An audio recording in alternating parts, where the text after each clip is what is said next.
1 2 1 2. We are live from Rise Above HQ. It's Wednesday night. Rise above, generate, rise above, extinguish fear, rise above, abstract.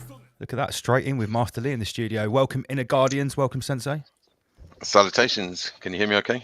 Yeah, mate. Sounding Chris, sounding good. So, midweek deep, we have resurrected the beast. Have we not? How long's it been?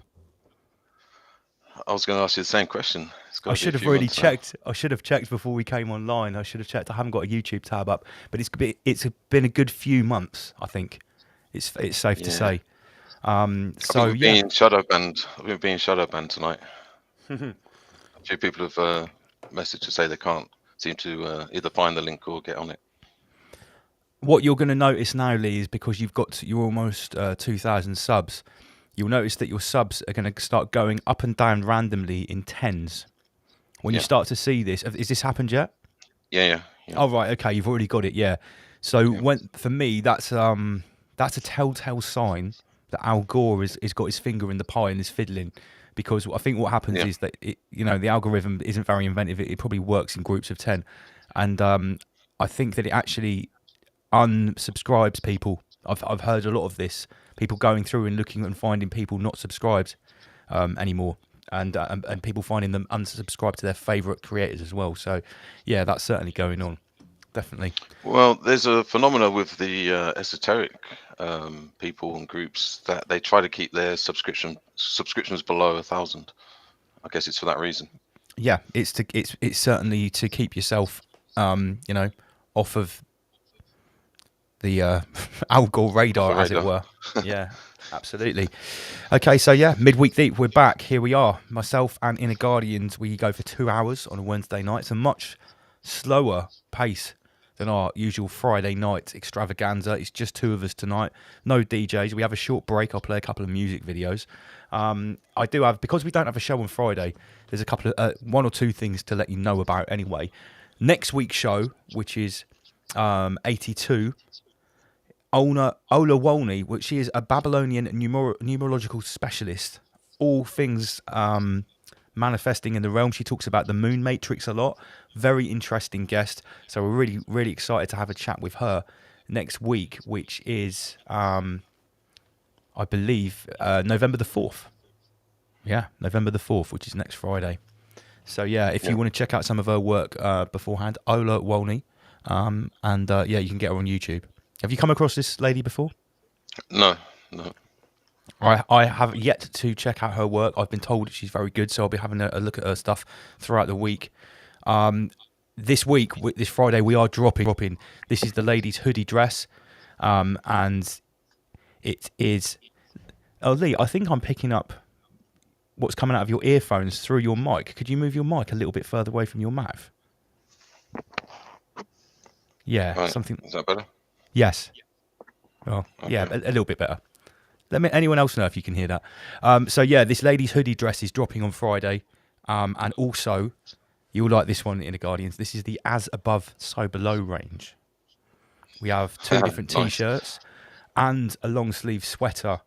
And if you look very closely, I will just make it big so that everyone can see. Within the Rise Above, we have included As Above, So Below. It's actually encoded into the letters in a nice little black on white inversion there. We're starting to get a little bit deeper with these designs. So yeah, these are available, and as far as I know, they'll be the same price as all the other T-shirts and sweaters. £25 for a T-shirt. Can't remember if it's £35 or £30 for a sweater, but they'll be the same price as what the other sweaters are. And you designed these? Yes, I designed these myself. Cool. Yeah. And I'm just letting you know, we are barely scratching the surface with some of the news. You want to see something I've been working on today. For anyone that's on Facebook, I don't know if you saw the poll, the little poll that I put up, Lee, the little vote about the design. Yeah. I won't ruin it for anyone that isn't on Facebook. But yeah, that's going to be a big T-shirt. That's coming soon. So yeah, both of these designs are available this Friday, and I'll just put a little thing at the bottom so you know how to get hold of it. www.riseabove.tv/shop. Remember, all the merch, this is how we pay for this glitzy, glamorous studio and all of these threes everywhere. This is what pays for this. Okay, so yeah, if you want to keep us going and you like what we're doing, we don't have a charge. It will always be free, but we do sell merchandise. No, did I see something about gym wear? That's going to be coming soon. I have a whole range of active, tactical, and sportswear coming out. It's just be called General, and it's obviously sponsored by the General. And I've got some MMA gloves. Maybe just some like tactical clown world gloves, just to protect you from things like needles and stuff like that. But yeah, I mean, basically, I want to do a triad with the clothing. There's going to be the stuff that we're doing at the moment, where we're putting my designs on t-shirts and hoodies, and the designs are going to get more flamboyant, and there's going to be a lot more conscious shocks in the t-shirts. I'll let everybody know that. So that's like the regular Rise Above merchandise range. But for active and sportswear, we're going to have General, okay, spelt with 3s, and Ra Apparel is going to be the slightly more upmarket range, not with big designs plastered all over the place. You know, just something that nice and tasteful. And there will be a larger range of clothes, not just t-shirts and hoodies. We want to take it, diversify, Lee, I think is the word I'm looking for. Sure. Sounds good. Now, you've been quite busy recently with Inner Guardians. You've been doing a lot of work behind the scenes. I think it's fair to say you've been sort of diversifying, or, spreading out and sectioning of what you're doing, and sort of consolidating, I guess. And, I'm just looking at your website here, looking really good. This is exactly what an Inner Guardians website would look like if I imagined one, straight down to the point. Yeah. So, tell us what you've been up to, mate. So basically we're just trying to get a little bit more organized, or a lot more organized, in terms of having a delivery system of the message, of the practice, and also what we aim to achieve with this sort of impending, I guess you could say, it's mainly focused on the transhuman agenda and the attack and assault on consciousness, or the evolution of consciousness, to be more precise. So so it's all geared towards that. And in 2019, when Inner Guardian started, that was the main driving factor. Was I obviously detected that there was something coming that would actually be affecting people on a non-physical basis. So for the most part, it's personal protection against non-physical beings. I actually call them NPBs, not NPCs, but NPBs, non-physical beings. NPBs. I like that. And what I realized, right, after spending years in spiritual groups and esoteric groups and stuff like that, that a lot of people, although they claim to be spiritual, they very rarely actually factor in the influences of spiritual beings or entities. And to me, that is a kind of a massive problem. Yeah. So people are quite happy to talk about, we're spiritual beings and all of that. Well, if you really believe in spirituality and spiritual beings, then there has to be influences, impulses. It's not all coming from the mainstream. It's coming from the unseen worlds. Yeah, if you believe in the Galactic Federation and angels, then you better have made some preparation to protect yourself from fucking demons as well, right? Yeah. And some of the stuff I've been doing with this latest project is speaking directly to practicing Satanists. Whoa. So gosh. So rather than speculating and just researching and things like that and basing everything on hearsay, why not go straight to the belly of the beast and ask them directly, what are the methods? What are the techniques? What is it? What are your ambitions? How do you target people? Who do you select? What types of people do you select? So that's the sort of approaching a Satanist. How did you find them? How did you find a Satanist? Well, to be honest, I spent around about I've said this before, around about 4 or 5 years, very good close friends with somebody that I met through the light occult world, and he decided to venture into the dark occult world, which was very useful. So I did actually learn a lot from him.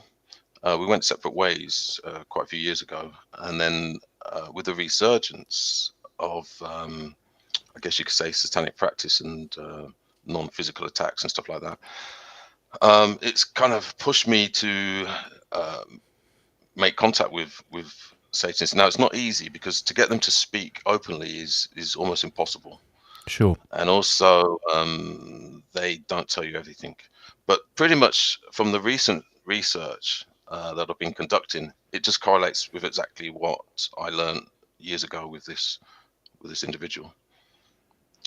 So it's actually fairly straightforward. It's actually not much different to any form of physical attack. It's just that obviously you can't see it. And the main focus on the inner guardians, by the name, by the definition, is about personal protection against unseen forces, which are, for the most part, can be psychological, but it's not just that. There are spiritual types of attacks, and from the esoteric perspective, they're generally called as impulses and influences. So, as an example, if you say to somebody, "Why did you do this or that?" they may say, "I don't know. It just felt like I should have done it." Now, we've all had those moments. And it could be buying a house, it could be a job, it could be deciding which way to walk to work, it could be buying something. Now, those impulses, or that kind of knowing without knowing, it may come from somewhere else. Well, I would suggest that it does come from somewhere else. It possibly doesn't come from yourself. Now, the question has to be... This sounds suspiciously like Christians saying that the devil comes and tempts you. Yeah, I mean, you could say that, but it's not as simple as that, because you also have good impulses. So what I'm talking about when I say spiritual influences from entities, it doesn't necessarily have to be of a bad persuasion. We have, we do lots of good things, but we don't know why. It's not all bad things. Sure. But what we have to get our head around is that we don't live in isolation. We're open systems, and the same way that we understand that we have self, we have others. There's also others and ourself on other, you could say, dimensions, and all of those beings are pressing on each layer, influencing and directing. That's a good So, question. for instance, From when Shambhala. Sorry, would you say, there's a question here, I like to get these quick questions. Would you say you are more susceptible to attack in the dream realm from these entities?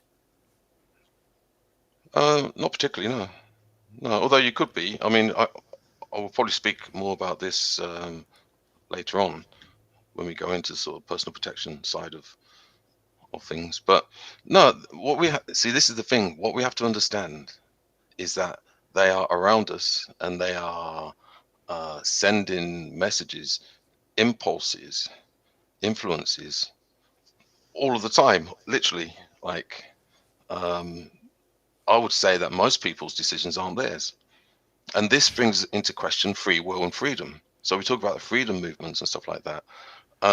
We really don't have a deep enough understanding of what freedom actually means. Freedom from what? And the question has to be like, are these ideas mine? Which is one of the names of the dojo, is the Ideas Dojo. And that is the main aim of that, is because we want to really get to the cause. Where do the ideas come from? And obviously we're living in a realm full of bad ideas, and it's obvious that they're coming from nefarious entities. Now, how do we balance that out? And that's what the dojo is all about. It's about the education of and learning exercises and the practice of finding out who you really are, to know thyself. Yeah, I'm just looking at your list of different dojos here, and the Ideas Dojo, like you say, is the first one. It's straight after the How. So I guess what you're talking about is sort of like, is about rerouting, reprogramming the programmable humans at the idea level first. And another thing I've heard you talk about before is ideas over dogma. Yeah. So, Yeah. Yeah, go on. No, I was going to say that. So what you're talking about is ideas are sort of, these are the first principles when it comes to actions, because it comes at the thinking level first. So we need to, rethink and be careful about, the base level ideas that are even floating around that maybe we're not conscious of, that have just been absorbed into the egregore primarily before we've even considered them. Is that sort of where you're going with this? Yeah, I mean, in most spiritual systems, they always talk about the area just above the top of the head, and that's where we kind of channel most of the information and data, and that's the area that needs to be examined and protected. So most of our thoughts, most of even our thinking, is not necessarily ours. Now, once you actually get a realization of that, and I mean a proper realization, not just theoretical, but a proper realization, and you can get that quite simply just by practicing meditation. As soon as you sit down and meditate, guess what? The opposite happens. You get all of these thoughts, all of these ideas, all of these daydreams, imaginations, impulses, and straight away you can spot them. You can see them very clearly, and most of them are not yours. And so, with the question of dogma generally is kind of influences and ideas that are not ours, that have been passed to us in this physical 3D reality, mainly through education. Sure. So we're talking about kind of like different worlds and how different worlds can impact on this world. And is humanity being used? There's an esoteric saying about that human existence is the dream of the gods. Well, also you could actually use as some kind of crude analogy of the humanity or humans being the sex toys of spirits, as an example. Yeah, I can see that. I often think back to sort of the depictions in Hollywood films when they're looking at like the Greek or the Roman type gods that are up there on a cloud, looking down through a well, looking upon man, and Mm, putting their finger in the well, and a ripple causes something to happen in the world. And I think that's a very powerful metaphor for what we're actually potentially talking about here. yeah, This has often been pictorially depicted in ancient mythologies. yeah. Yeah, and if you think, um, we tend to use the term power possessing people. So the power possessing people within this realm, think of the obsession they have with the interference with our day-to-day lives, from our day-to-day existence all the way through to trying to always get inside us, trying to manipulate, trying to alter, trying to evolve, or they're just always tinkering with humans. Well, if you think that's bad, you wait till you see the spiritual aspect of existence, as above, so below.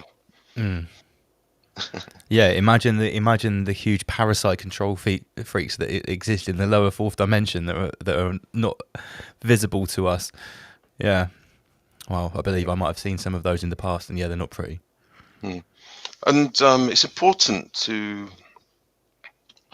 make sure that it doesn't become kind of like a horror story or a horror show when you're talking about spiritual entities and things like that, because once you go past a certain point, you start to realize that what we have always thought of as good and bad, or good versus bad, is not as straightforward as it may seem. And I always use the analogy of the sun and the moon.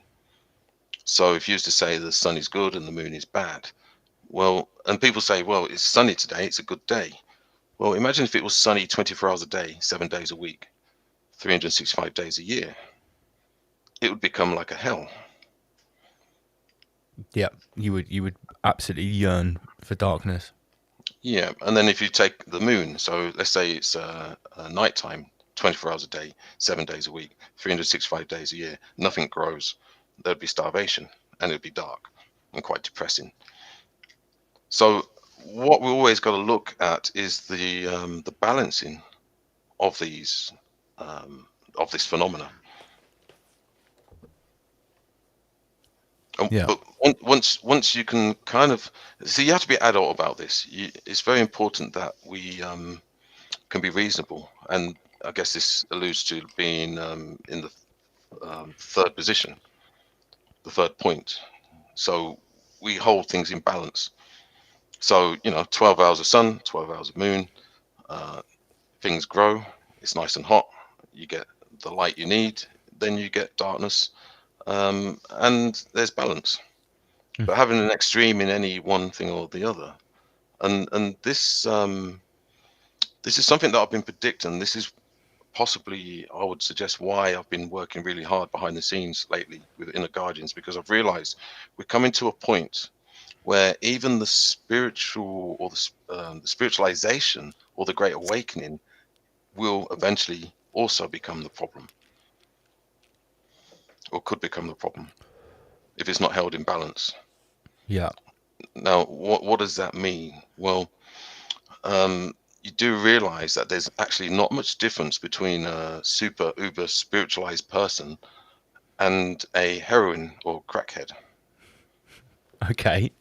What? Wait a minute. Because they're both Gosh. on, they're actually both on the, Please elucidate that. well, they're both on the same spectrum. And in terms of like Steiner speak, you could say it's a Luciferian impulse. So they're both seeking the light. So even a heroin addict, they get addicted to that ethereal light, nothingness, non-existence almost.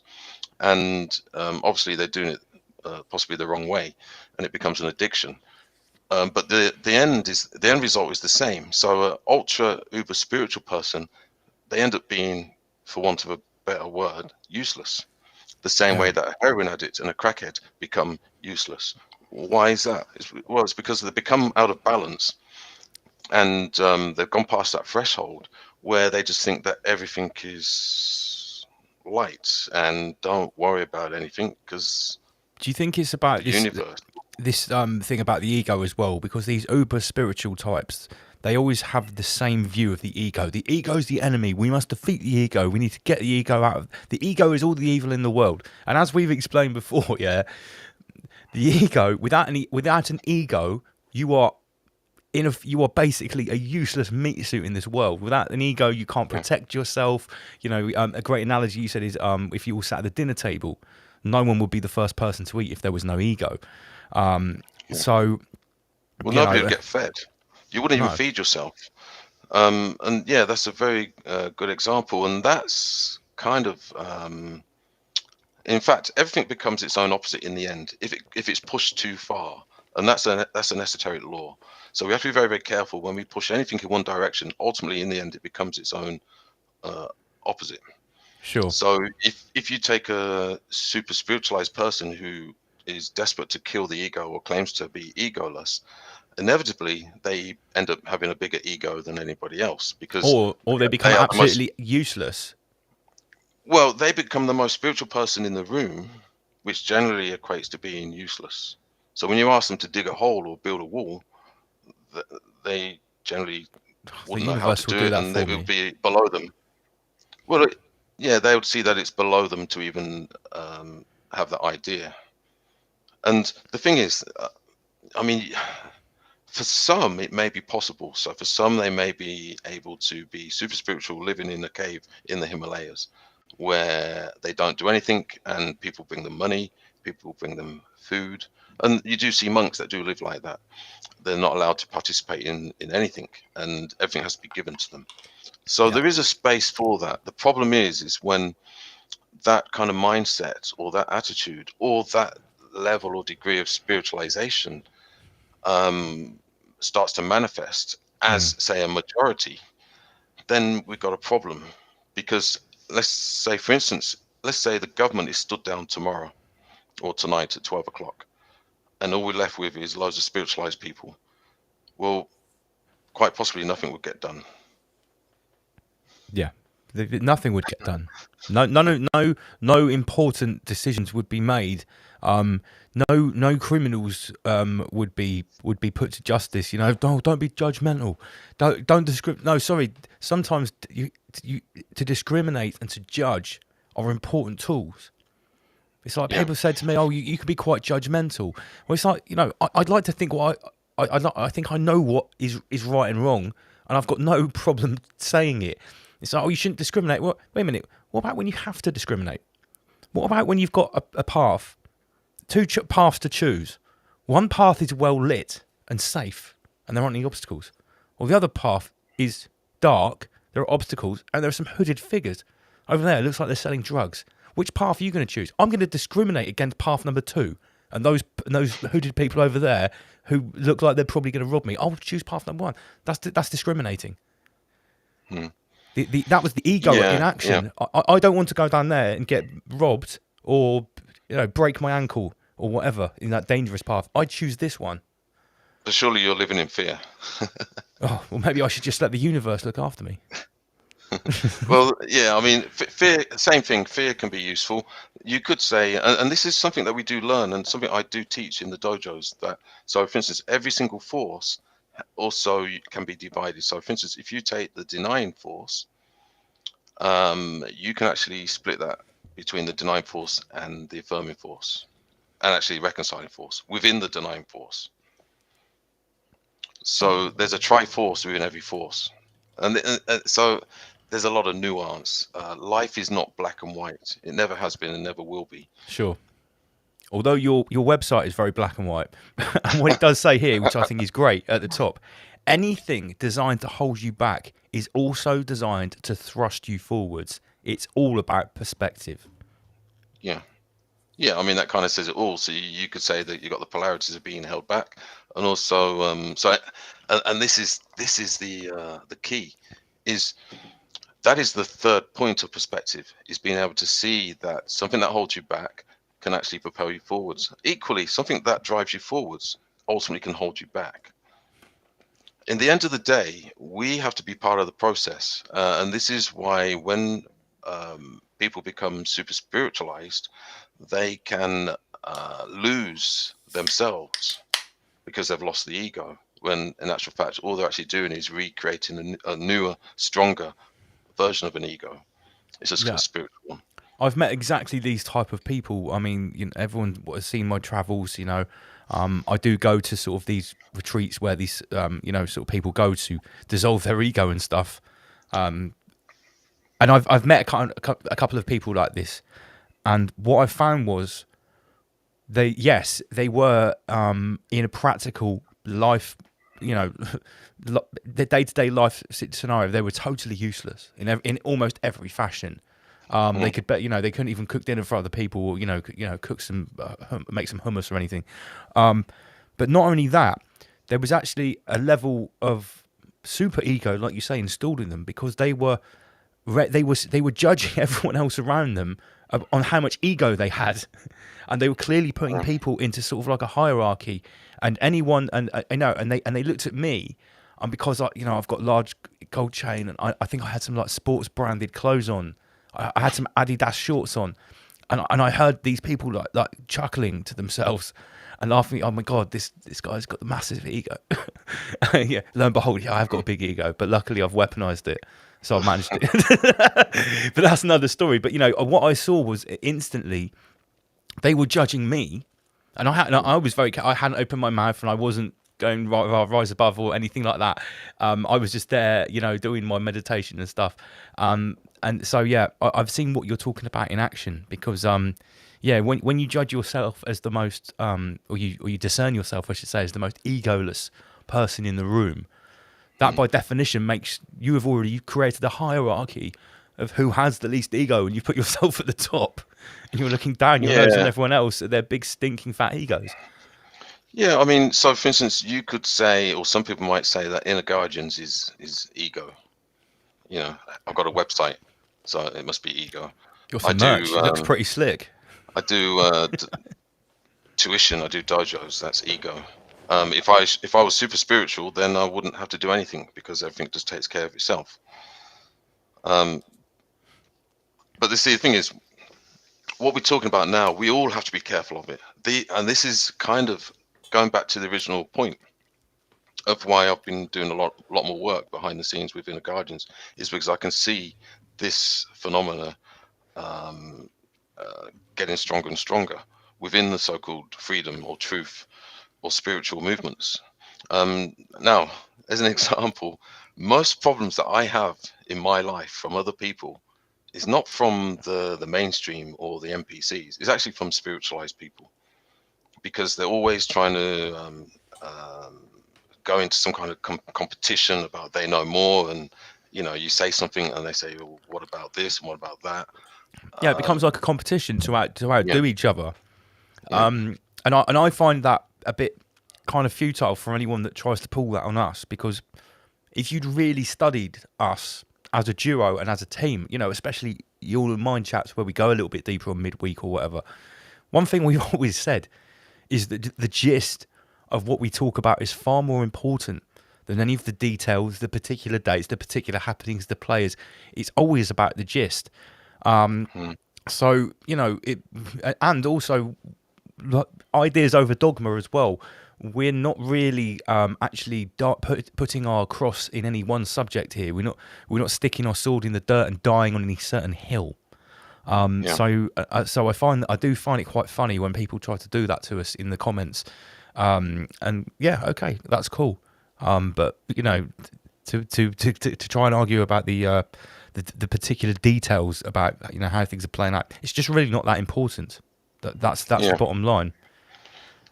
That's not a Yes, solution-based approach. yeah, and this is why I'm very keen. I'm very focused on practical applications and confirmations. So whenever I say anything of a spiritual or that pertains to a spiritual nature, I always try to bring a confirmation or practical application to what I'm talking about. So as an example, when we do meditation, we always start with focusing on the feet. So we place our attention, which would actually be classed as a type of materialism, a type of denying force, even in terms of even Steiner, it could be classed as kind of Araman, because it's connected to the mineral world or the solidification of this realm. But it's a good place to start. Why? Because it kind of prevents this. If you go into a meditative state, that you start to drift off into the ether without the balance, and then you can be quite susceptible to being molested by the machinations of these unseen forces. Metaphysical molestation. While you're talking about the feet, I wanted to bring this up with you. Okay.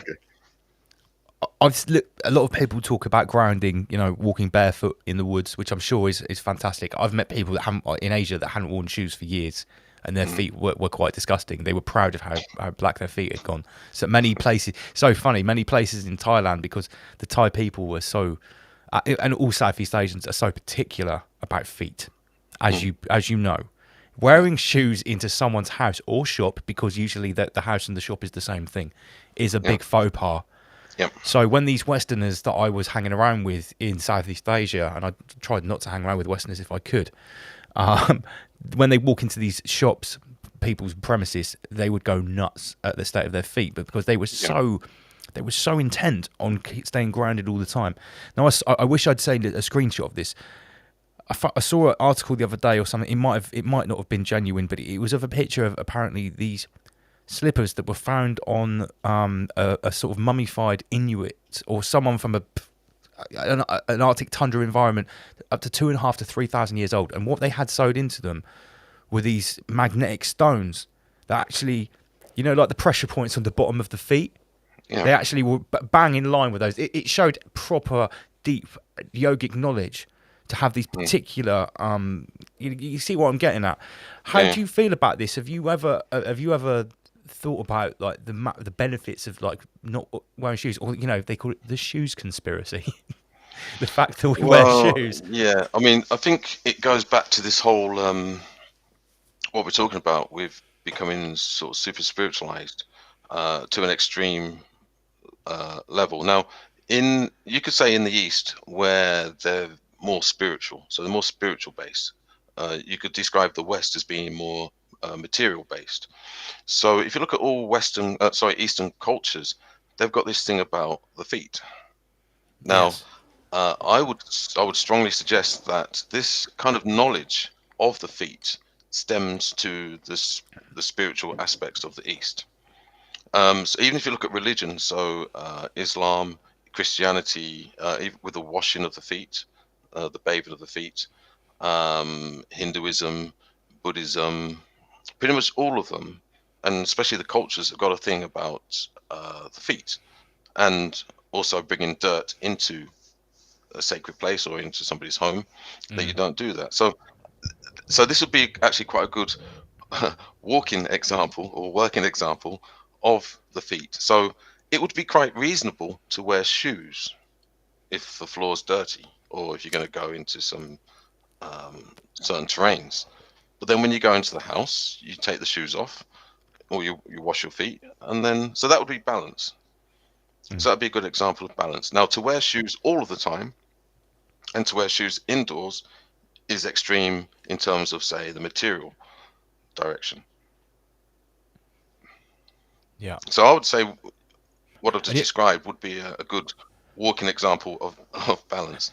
And at the extreme end Being of sensible. the scale, a crackhead or a heroin addict probably wears their shoes in bed just because they can't be fucked to take them off. So they wear shoes 24 hours a day. But the end, it's like the horseshoe effect. Super spiritual or crackhead, you end up in the same place anyway. Well, or you're so broke you can't afford shoes. I've seen some homeless people without shoes. Sure, and I've seen some rich middle class people that chose not to wear shoes for 5 years and their feet turned black. So, you know, horses for courses. Yeah, but like I say, it comes back to this kind of middle path, this reconciling force or position of being reasonable. And like I said, if you look on social media, there's kind of this drive to be ultra spiritual, and it kind of scares me to think that if the New World Order or those in control are to step down, that the super spiritual people would take over. We could actually find ourselves in a far worse position. Yeah, like, you know, you've got to give it to the dark occult bloodlines of the denying force. I mean, the world, you know, it's pretty efficient. If you're lucky enough to live in a part of the world that works, then it works pretty well.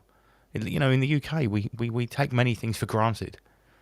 I've been to countries where, you know, sometimes the electric doesn't come on, just doesn't come on for a day or two, and, you know, well, that's it. You know, there's no electric.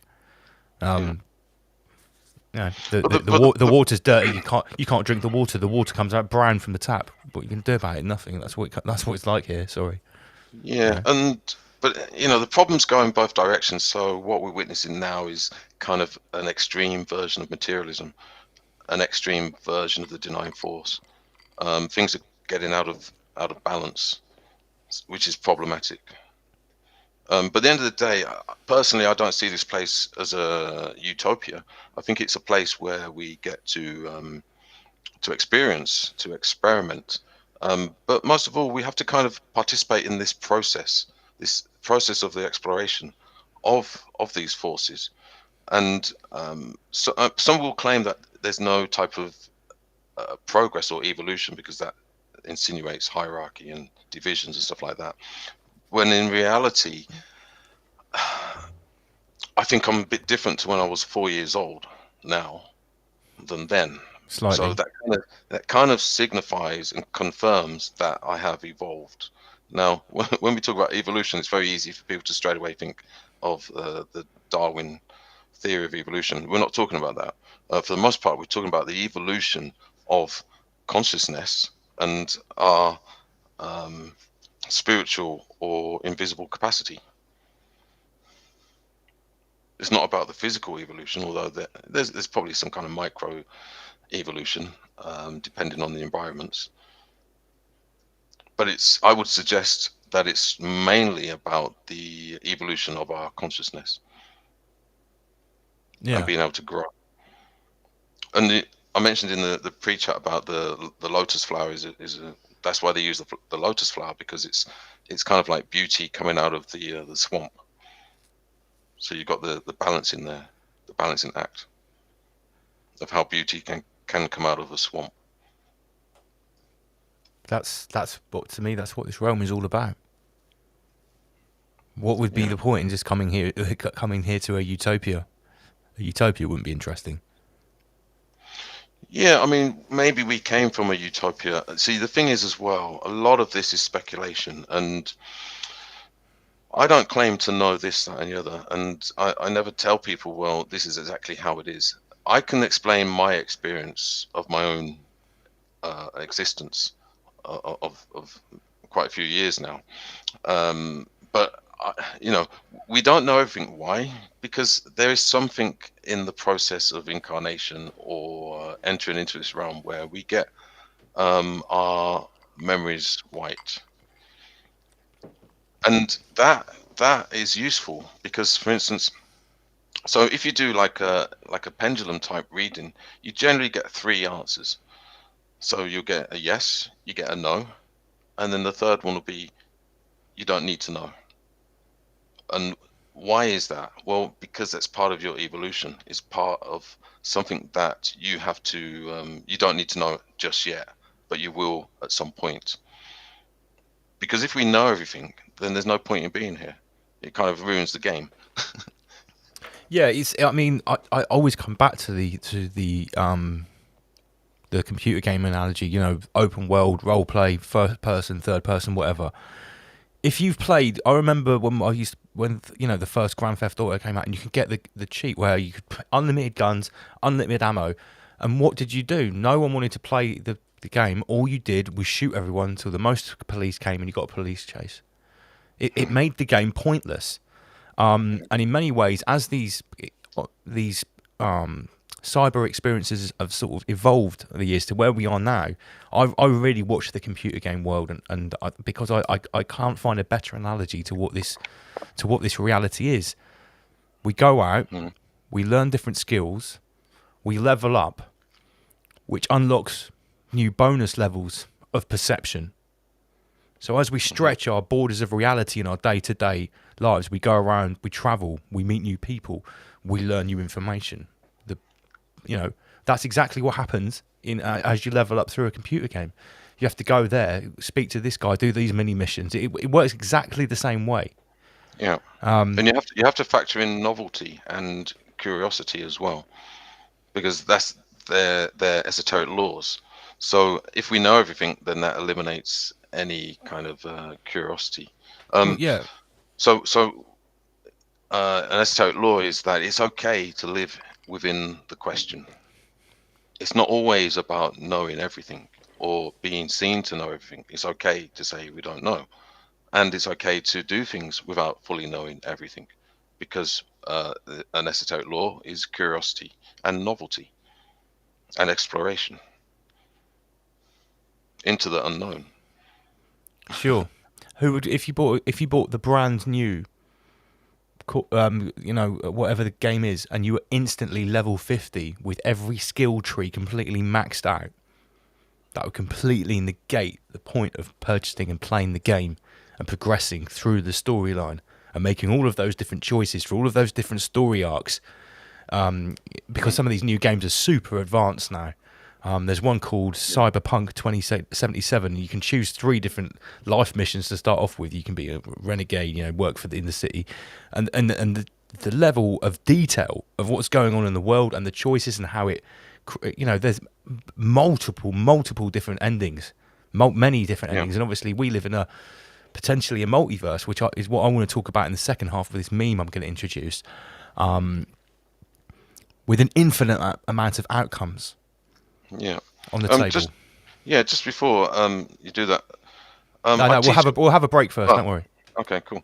I teach all my students that it's actually not very healthy to always be almost obsessed with like the occult or the unknown or what is behind the veil, or to have the veil dropped permanently. It's said if the veil was dropped permanently, you would die instantly. Yeah. Yeah, the veil is actually a semi-protective membrane. Yeah. Yeah. Well, it's like in the Matrix movie. No one really wanted to go and live on the crappy little spaceship in the real world. You were still existing, even when you knew what the Matrix was. You did all that training and you had those downloads, so you could go back into the Matrix to be effective there, because that's where things were actually, going down. Yeah, so many, Yeah. so many It's more powerful about metaphors. having a healthy relationship with all worlds. It's not about one world over another. And this thing about like hating this realm, which, we all get days where we hate this realm. We all get moments where we hate this realm. We all get days where we think the realm hates us. I always start my students off with the question: is the realm conspiring against you, or is the realm conspiring for you? Yeah, I would suggest it's both. absolutely. I mean, to even exist, to even have got this far, however old you are, it means there's a massive degree of the realm conspiring for your existence. Even to be incarnated, there was a conspiracy for you to get here. Yeah, So, because so it's not all bad. that some people, who start to appear inside the rabbit hole can become instantly very negative, because they sort of realise the depth and the depravity of what has potentially been plotted against them transgenerationally, right? So on the level one onion peel of this information, it can actually render you quite useless. You can feel very small until you start to look into the nature of reality. So I think it's very important to obviously this is why we talk about whole rabbit rather than rabbit holes, because if you do spend all of your time thinking about this and how the world is against you, then maybe if we are having a sympathetic relationship with the realm, and you're pumping out this frequency, and you're constantly, and we have these choices, these micro decisions all the time, you're constantly thinking the realm is against me, then maybe that's the timeline that you're constantly hopping onto, and you're latching onto that frequency. And I guess that's the law of attraction, is what we're talking about there. Yeah, and also I use the term trichotomy of control. So that basically means, I've said this many times. So there's 1/3 that you definitely can't control. There's 1/3 you definitely can control, and then there's 1/3 that you can influence. So as an example, I went to a hospital. I think it was about a month ago now, and I had the best experience ever. Brilliant service. I didn't even have to pay for parking. I got a free parking sticker, whatever. I didn't have to queue. They gave me my own waiting room, and this was in the NHS hospital. Now, why did that happen? Well, I put it down to the night before. I set the intention that I was going to manifest a good experience. Now, if I was using the energy of all of the conspiracies of the NHS being evil and so on and so forth, quite possibly I could have manifested that. And just to add, it all started when I was in the car park because the machine wasn't working. Now, I could have activated a very kind of negative cycle within myself because the machine wasn't working. I was going to be late for the appointment, so on and so forth. But I decided not to, even though the impulse, the temptation to be reactive was so strong. Now, that was a struggle. You could say a micro struggle. I didn't react. I Micro simply went struggle. to reception, explained. I explained to the reception that it's not working. They said fine. They'll contact. I gave them my registration. They contacted the parking department, and they gave me free parking all day. And then things just got better thereon. Now, had I have reacted in the car park and tuned into a certain, I guess, frequency or density, then my attitude would have probably been not very pleasant. I would have been oozing high density, low frequency energy to the reception, then the nurses, and it would have escalated like a downward spiral escalation. Yeah. And that, And because that's tapping into the 1/3 of what I can influence. Because when you go into an institution like the NHS, you don't really have control. You have very little control. They have their systems, they have their methods, they have their they have their systems, and you can't really change that. But what you can change is your own approach, your own energy. And even so, as an example, when I was in the car park, the machine wasn't working, and I had like 5 minutes to my appointment. That could have, caused me to react, and it would have ruined the day. Yeah, and And that's some, what and that's what if we you were do most of the angry, time. if you were angry and you reacted like that, that could have caused you to make, a poor micro decision 5 minutes later, which could have, in a domino effect, caused something else to slow you down or get in your way. I've had that with myself. Something small pisses me off. I choose to react badly to it, and before I know it, 4 or 5 other small things have snowballed until I've got really pissed off, and then I've spilled a drink over the desk because I've got annoyed that the mouse thing is, whatever. That I played a part in that. Hmm. My micro decisions. Oh, what was it you said? Micro struggle. I like that. Yeah, and this. So, for instance, in this realm, we generally have to have relationships on a personal basis, family, social, workplace, so on and so forth. So we have lots of interactions. That's not an accident. That's by design. There was trying to think of his name, Jean-Paul Sartre. Is a French existentialist. He made a quite famous definition, and he said, "Hell is other people." Now, you can look at that in many different ways, but the gist of it is that if he's left alone, he doesn't have any problems. But when he goes into the realm or the spheres of other people's influence or energies, then it's like hell because you lose control. And that also ties into this kind of uber spiritualization, where guess what? When you become uber spiritual, you tend to think that it's all about you and you don't need anybody else because it's just you and the universe, and that becomes problematic. And equally, going back to personal protection from these spiritual forces, that's when you become most vulnerable, when you're in isolation. And if you use the correlation as above, so below, look at the last 2 years. Why did they bring in this social distancing? Look at how many families have been smashed to pieces. Look at how many people are in isolation. Yeah. I get emails and messages from people that they haven't seen their friends, their family. They've been living alone, which basically, and even if you look at natural law, the when you look at herd animals, excuse me, the most vulnerable herd animal is when they're in isolation. That's why they generally go in herds or Yeah, when packs. they break away from the herd, that's when the apex predator makes a beeline straight for them. Yeah, When yeah. they've lost that advantage of safety in numbers. Yeah, so as above, so below. There's no real difference. So when you isolate yourself physically and spiritually, you become very vulnerable. And so, for instance, when somebody takes on a spiritual path, normally the first thing that happens is they distance themselves from their friends and family because they no longer have anything in common, or they tend to see their friends and family and work colleagues as kind of dead wood or something, because they're not following this spiritual transcendence. Now, which is okay, but then when you transcend, when you elevate, guess what? You start to stick out in the spiritual other worlds. Now, there's a Zen saying that a nail that sticks out gets hammered down. Yeah. So when you start to stand out in the spiritual realms, you become a target. For And bullies. because you're alone, because you're isolated, you become very vulnerable. And I don't know if you want to wait until the second half before we talk about the sort of I think so. satanic stuff. Yeah. Um, Let's wait.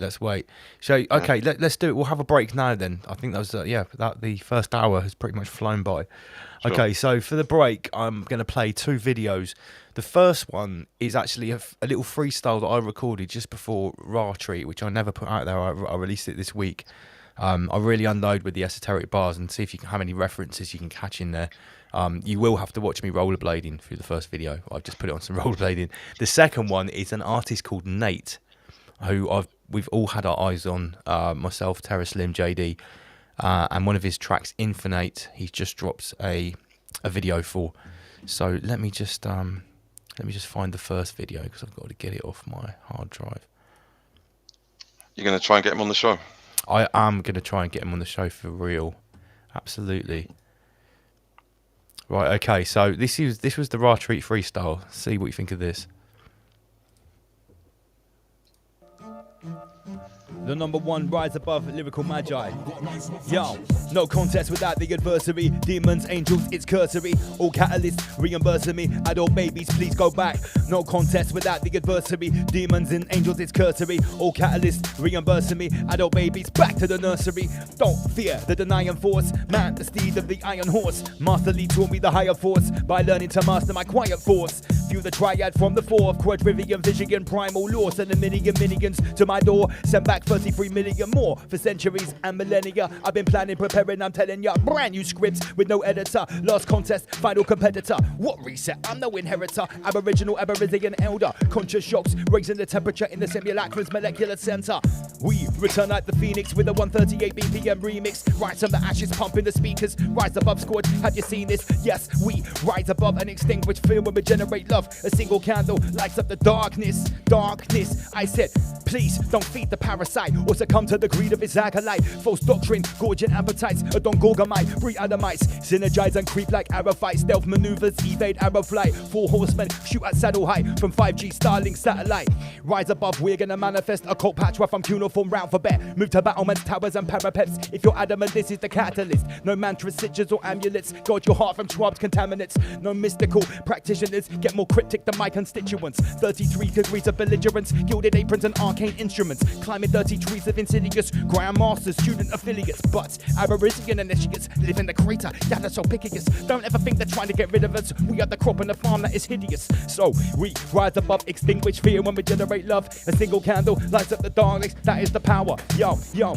Rise above, what's the recipe? Conscious shocks, on the beat's melody. Sex box, shrubby and peasantry. Monkeypox, DNA weaponry. Master Lee, occult pedigree. Andy PG, piece of gay legacy. Magic spin the rhythm so heavily. Double L skin, you know me. One whole rabbit, butcher and skin it. Separate meat from the bone, don't bin it. With a sharp knife, please cut out the fillet. Place that cut on a sizzling skin it. Garnish the rabbit with pepper and spinach. Boil up the carcass for 33 minutes. Full reduction, then skim it. Concentrate, that just no limit. Rise above, what's the recipe? Roast my rabbit with garlic and sesame. Overstand me, we're not sedentary. In a stand with ounce of complexity. Rise above, live in the flesh. Raw treat is a weekend special. Is that rabbit I smell on your breath? You go home with your rabbit hole stretched. If you go down to the woods today, you're in for a big surprise. If you go down to the woods today, you leave here with 3 eyes. If you go down to the woods today, you're in for a big surprise. Okay, if you're not Abo, Rise, or Faye, you're in for a rise above display. EA. That's the one.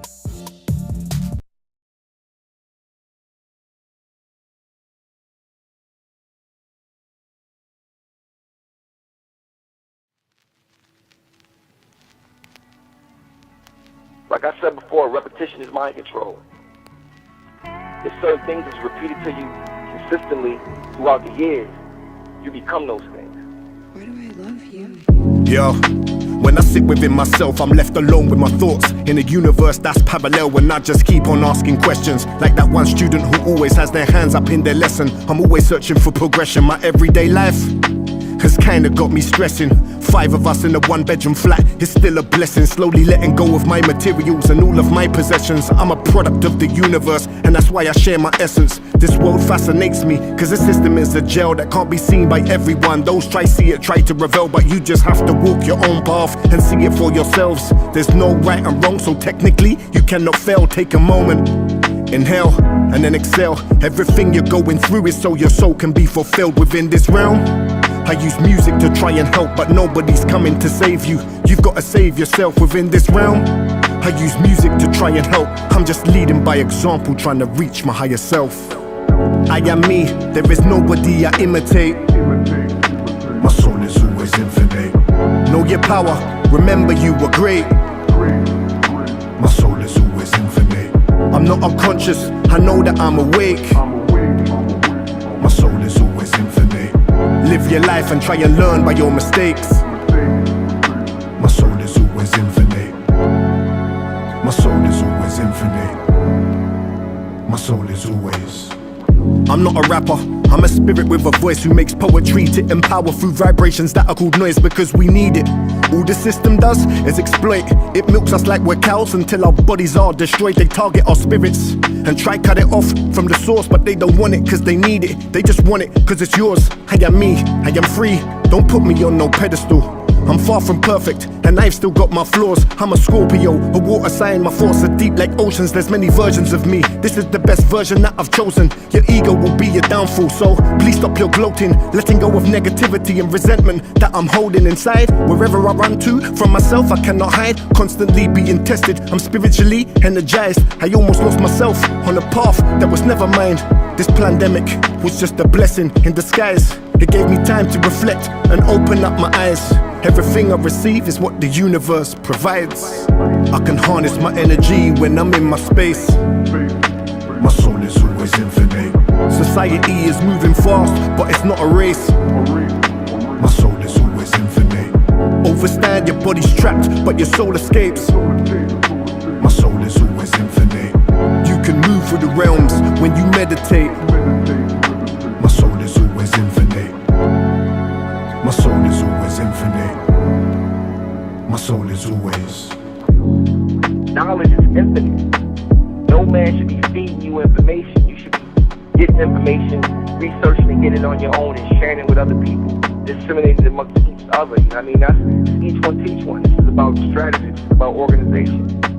So we in the age of Aquarius. This is where man knows not by being told. Man is exactly he himself what he knows he is.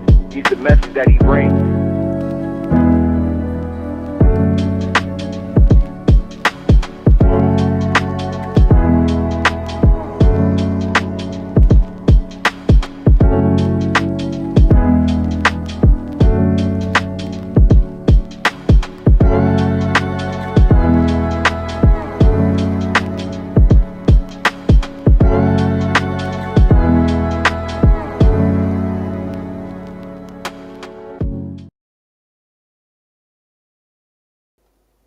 Okay, we're back. Rise above, generate, rise above. Welcome back, everybody. So, what did we think of that? Nate was pretty impressive. Yeah, it's good. I'm sure it'd be a great guest. Yeah, I'm going to message him and try and get him on. His last two whole albums are just like pure consciousness. He talks about inner standing a lot. The guy clearly knows what he's talking about. Are you in contact with him at all? Not yet. I think in comments, like, because a lot of people have been sharing his stuff, I said, you. In fact, people were saying this guy's got to play at Ratri, and I saw him comment, "What's Ratri?" I think I mentioned this before. So I think it's one of those things. We maybe if I say his name's enough times, he'll appear like the Candyman. No, I'm going to get in contact with him. And if anyone was listening to the first video, in how many references did you check for my bars? I think Archaics got a couple. Obviously, Master Lee, Wim. Big shout out to Wim. He heard that and sent me a little message as well. So yeah, big shout out to everyone tuned in. Who have we got? LFX, Helen, Batthink 2, King 77703, Rise and Shine is tuned in. I've seen Snell in the chat there as well. Kaiser. Rachel McCaskill, Hogdown Munch, Jason Jackson, big up all the Sheep Farm family. Yeah, got some sex bots in there. Oh, have we got are they doing occult numbers? Oh yeah, look, Paz 36.fun. So that's 3 6s. They were using 33s and 3 6s. Now then sex bots. So let me just get them. Oh, I don't know what they're trying to achieve by you want to date me 3.6. where are they going with this? So yeah, I was just trying to remember one of Nate's lyrics there that's really stuck out. But yeah, the whole theme of the track is, my soul is infinite. It does anything else going on in the material realm. It's kind of what we were talking about a minute ago. But obviously, I think what Nate also came across in his bars there was, it is important to, keep at least 1 foot in the material realm as well.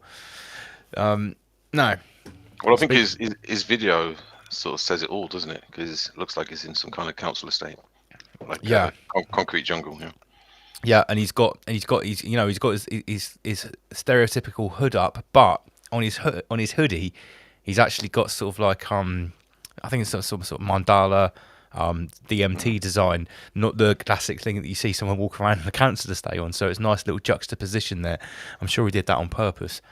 All right. Do you think there's like a cross pollination between the artists with lyrics and stuff? Like you're tapping into some kind of Akashic, etherical dimension. Yes, it's as simple as that.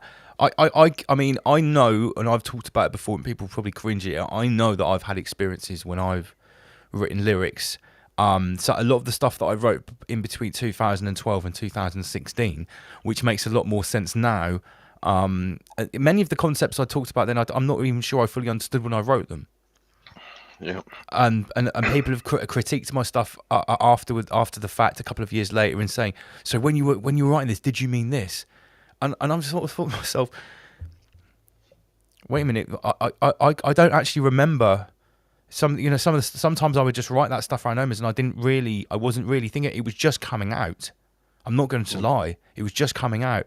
And I'm listening to Nate's bars there, and where he was speaking very freely and openly.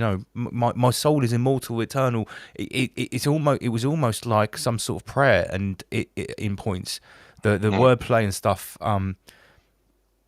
I do think that there is something going on. I was speaking to Paul Bushwhacker Tours UK about this, and he's not. I love Paul. He's not the classic guy into sort of like hip hop and grime and that.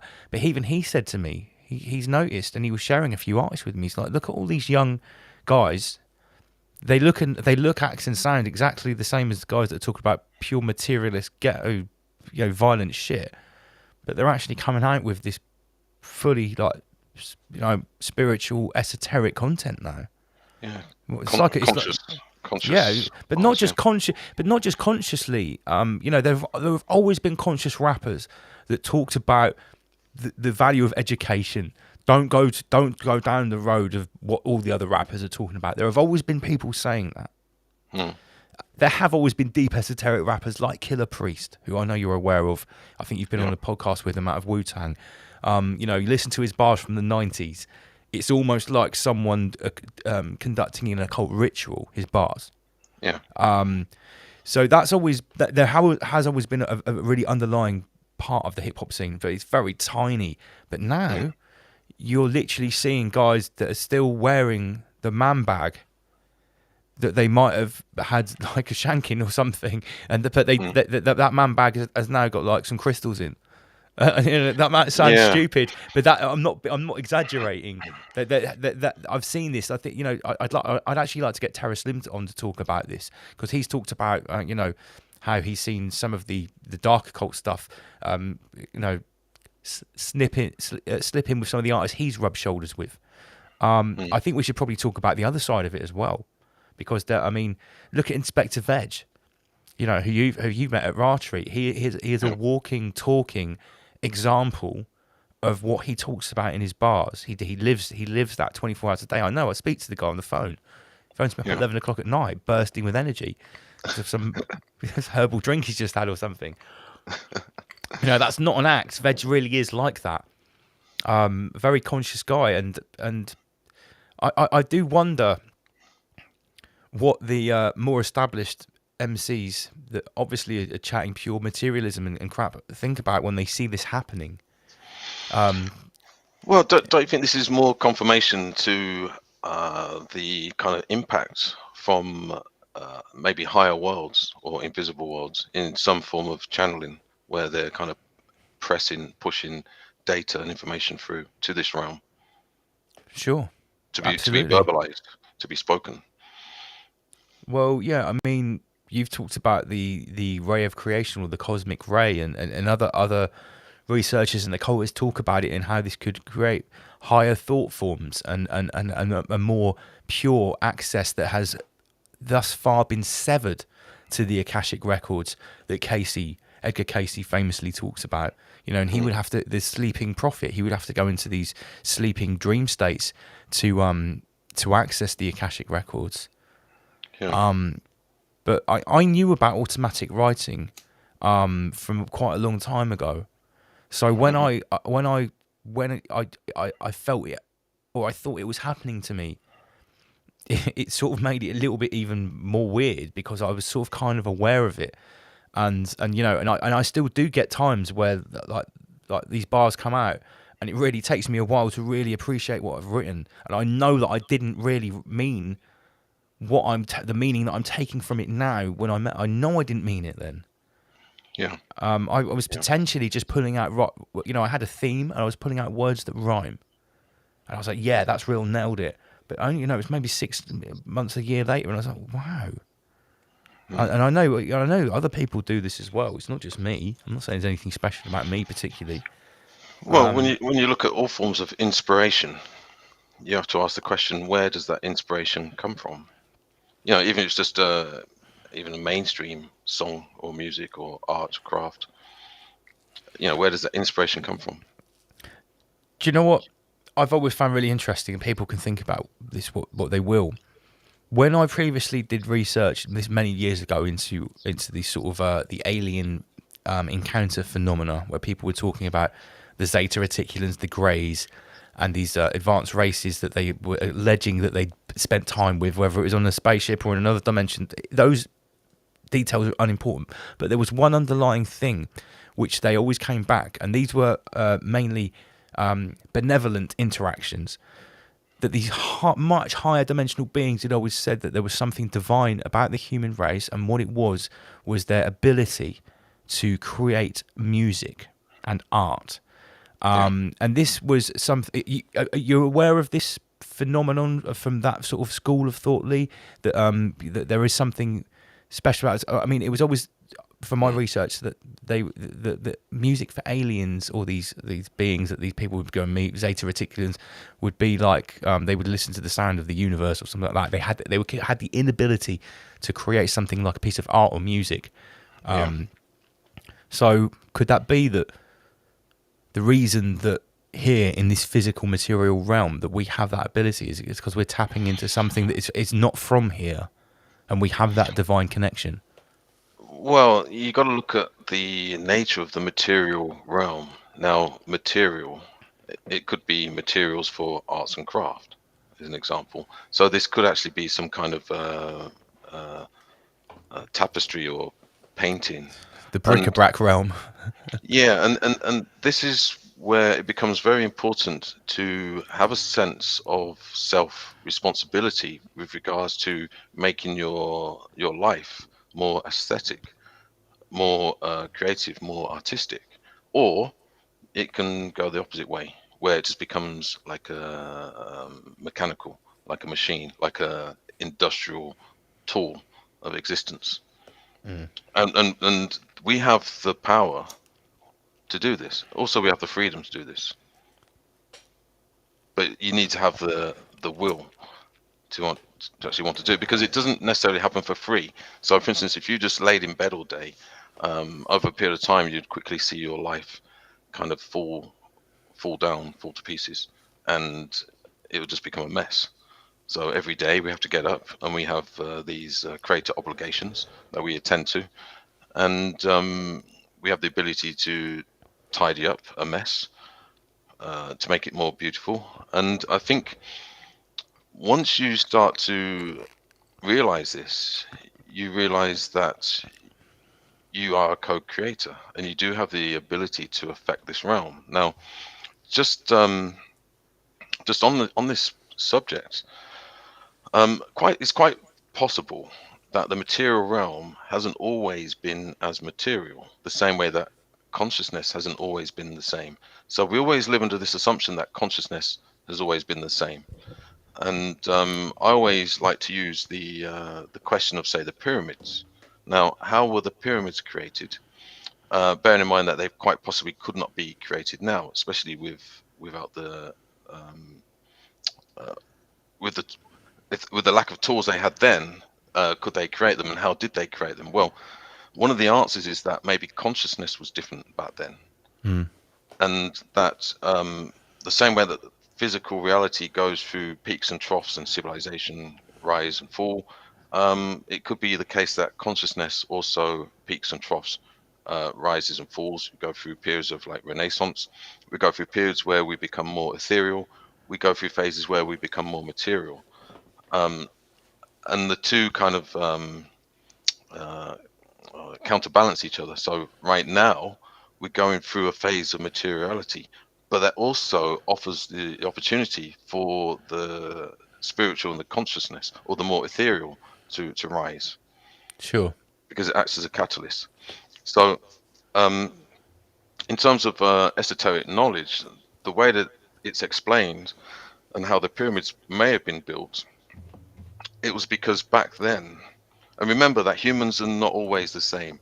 There is some kind of experimentations taking place from higher forces, higher being bodies, and so on and so forth, that do affect our levels of physicality, our levels of thinking, our levels of emotion, also our levels of connectivity with others. So as an example, if you imagine that back in the days when the pyramids were supposedly constructed, it may have been that there was a less sense of the individual, of the self. It may even have been a time when people didn't talk. They didn't need to, because I was you and you was me. We were just one. So you could have thousands of people as one. Now, when you get that effect, or sorry, the effect of that would be that you can produce magnificent things like pyramids. Now, if you tried to build the pyramids today, straight away you'd have a problem, because you've got a strong sense of self for the wrong reasons, for the individual for the wrong reasons. So what would you'd have a group of people arguing, bickering, fighting. This person knows better. That person's going to get the contract. This person's going to do it cheaper. Yeah. This person is going to stab the other company in the back because they're going to undercut them. Some fucking health and safety inspector turns up and goes, "No, you can't build a pyramid here. Yeah. Where's your risk assessment, comrade?" And then you'd get another group of people over there complaining because it affects the vision, the aesthetics of their back garden or whatever, and it will just never be able to manifest. Whereas back then, because say consciousness was different, there wasn't such a strong sense of the individual or self. They were able to do that. Now, remember, everything becomes its own opposite. If say in nature you have that starts to create problems, because you lose the sense of self, you lose the sense of the individual. And you may have heard me talk about this before, that in esoteric law it's spoken of that an organ was implanted into humans. So what could that mean? It could mean that during that period where there was no sense of self, and that everybody was one and operating together in harmony, and that they didn't even need to speak, because they could almost use telepathy. They wanted to experiment and make people more individualistic. So they implanted a type of ego organ. Now, whether it's a physical organ, that's debatable. I would assume that it's not. But let's say something was implanted, like an ego. So a greater sense of self, self-awareness. And this goes back to this whole thing again, what we was talking about at the beginning, about the spiritualization of humanity. So when people become self-aware, self-conscious, you would assume that's a good thing. Well, yeah, it is a good thing. But when it goes too far, people become self-obsessed. So once again, you've got the problem of an extreme polarity. So now we're living in a world where it's all about the self. Dog eat dog. It's all about me, me, me. And that in itself means it's gone too far. So we could actually be experiencing where we have to return to the dissolving of the sense of self. But we don't want to go too far, where we just become kind of in a trance. Sure. As always, I guess balance, or the reconciling force is important. Yeah. Basically, and this is what I teach in the dojos. In order to have that balance, you need to have some kind of codification of this knowledge. And what that means is that you need to be able to articulate it to yourself. That you need to create some kind of system, some kind of law, which all the freedom lovers will be like, what, laws? We don't want laws. Well, try living in a lawless society, see how far you get. We have a thing called esoteric law or natural law. We do understand, and we do also appreciate that we need boundaries. We do need laws. We do need some type of restrictions. Otherwise, we just become whatever, too transient. And the key to it is, with self-awareness, is being able to be self-aware enough to do some kind of, I mean, I call it a personal survey differentiation. Okay, so what does that, what does it mean? Well, it means that you need to be able to differentiate between the impulses. Now, what does that mean? Well, it's quite simple. So you need to be able to be self-aware of what impulse comes from yourself, as in you are the cause of that impulse. Okay, so that's number one. Number two, you need to be aware of what impulses are not yours in origin, but that have been incepted into you from, say, an external force. Okay, so you've got two types of impulses, one that's from you and one that's not from you, but been placed into you. And then the third is being able to differentiate between the impulses coming from other worlds or spiritual dimensions. That doesn't sound like a particularly easy task to the layman. How do you go about that? Splitting the triad of impulse. Yeah, I mean, I guess it would probably take longer than we've got in the rest of this episode for you to explain that. Well, let's just try and make a very kind of simplistic interpretation. So we know what comes from us, or we try to find out and investigate what comes from us as cause. And this could be a very simple observation, right? We also try and observe, well, what impulses in me have come from somebody else. Now, you can see this in school children, or you can see it in your children, because sometimes your children will have ideas that are their own, and then other times they'll do things and they'll act upon the ideas of others. Okay. Yeah. So there's kind of basically self and others. Then, I mean, this is the tricky part, because it's everything that's beyond the veil. It's in the unseen world. So what impulses are acting in us from these unseen fields or worlds? That's the tricky part. Yeah, I was about to say. Well, no, I was going to assume that those would be the easiest ones to spot because they would be the more outlandish. But you're actually saying that the harder ones to spot. Yeah, because we generally have this kind of, and this is partly the ego. We tend to think that everything is of our own origin. When really, when you sit down, and basic meditation practice normally signifies this. So as an example, when you sit down and meditate, not all meditation, but certain types of meditation, when you sit down and meditate and you keep getting a reoccurring thought that is kind of alien to yourself and from others, then that would normally indicate that it's from beyond the veil. Yeah. And then the question is, on what percentage of those three impulses are you acting upon?